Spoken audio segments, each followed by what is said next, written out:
నమస్కారం, ఈటీవీ భారత్ కు స్వాగతం. మీరు చూస్తున్నారు న్యూస్ టైం.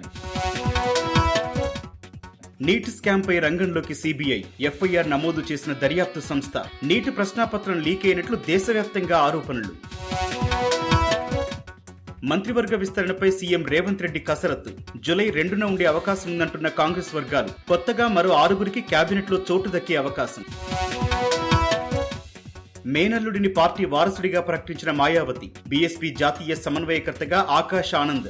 ఎంపిక వివరాలు వెల్లడించిన బీఎస్పీ నేత సర్వర్ మాలిక్. బీఆర్ఎస్ ఎమ్మెల్యే పాడి కౌశిక్ రెడ్డికి మంత్రి పొన్నం నోటీసులు. బూడిద సరఫరాపై నిరాధార ఆరోపణలు చేశారని తాకీదులు. వారం రోజుల్లో సమాధానం ఇవ్వాలని స్పష్టం. కాలయాపనకే మంత్రివర్గ ఉపసంఘమన్న జగదీష్ రెడ్డి. ఆగస్టు 15లోగా 2 లక్షల రుణమాఫీ చేయాలన్న మాజీ మంత్రి. ఎన్నికల ముందిచ్చిన మిగతా హామీల పరిస్థితి ఏంటని ప్రశ్న. మియాపూర్లో ప్రభుత్వ భూముల ఆక్రమణకు చెక్.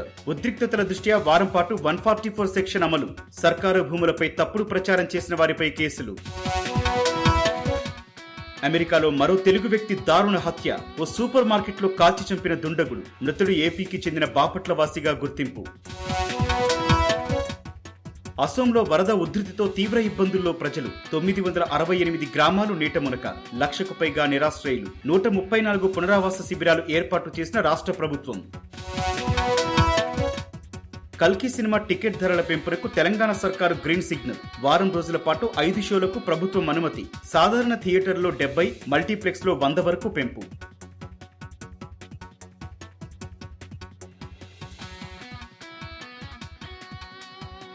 ఇవి ఇప్పటివరకున్న ప్రధాన అంశాలు. మరిన్ని తాజా అప్డేట్స్ కోసం www.etvbharat.com వెబ్సైట్ ను సందర్శించండి.